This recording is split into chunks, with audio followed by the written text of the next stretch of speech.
ఒరే కార్తీకు, నేను పక్క గదిలో భోజనానికి చేస్తా, నువ్వు ఈయనే ఉండు, నా వెంట రాకు. అసలే నాకు ఫుల్ ఆకలి అవుతుంది. మళ్ళీ నాకేసింది కూడా నువ్వే తింటే ఎట్లా? అందుకే నేను రావద్దని చెప్తాన్నా. ఇక్కడనే ఉండు, నీ పోయేరాక. చూడు రఘు, నీ భోజనానికి ఎవరు ఆశపడలేదు. పోతేవో నేను తింటా ఎక్కడైనా.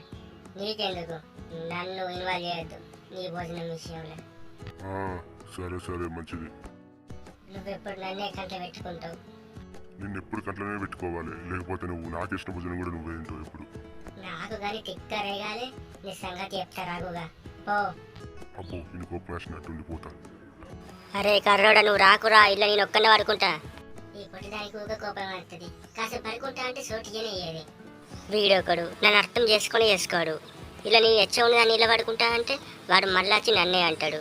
ఏందో ఏమో వీడు అస్సలు మారడు. ఈ కార్తీకు రఘుగాడు ఎటువేండో ఏమో.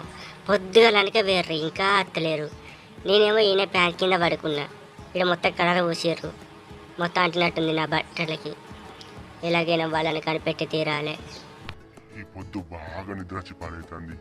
ఈయనే వంట ఇలా తోడుకుంటా. మా ఊళ్ళో నిమ్మకాయ చెట్టుకి నీళ్లు పట్టినట్టున్నాడు. చల్లగా ఉంది.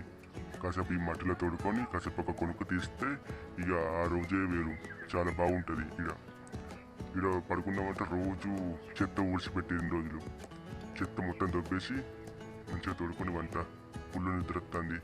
మళ్ళీ పక్క గడిలో భోజనానికి పోవాలి. అసలు కార్తీక్ గారు నా మీద గుర్రుగా ఉన్నాడు. వారి సంగతి కూడా చెప్తా ఇవాళ. కథలెన్నో చెప్పారు, కాలాలు రాశారు, యుద్ధాలు చేశారు, ప్రేమలో తప్పు లేదు ప్రేమలో.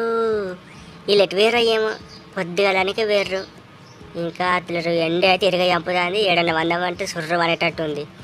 కాసేపు ఇన్నే కోక్కుంటా.